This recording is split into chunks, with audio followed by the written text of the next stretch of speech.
ज़िक्र नबिया से घर भी सुनुरता रहे सदा।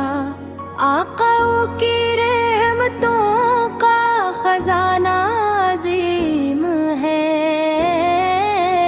इनका करम हर एक के दिल की नाइम है।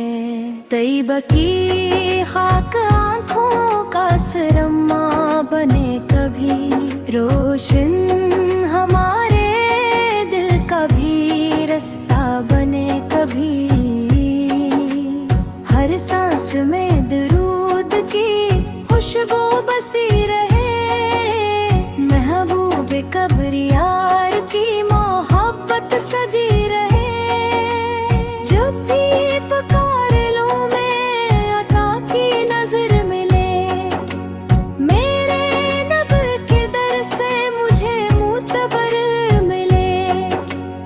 अल्लाह हमें सुनते सरकार नसीब कर, ईमान की दौलत और इश्क़े रसूल नसीब कर। सल्ले अला मुहम्मद, सल्ले अला मुहम्मद।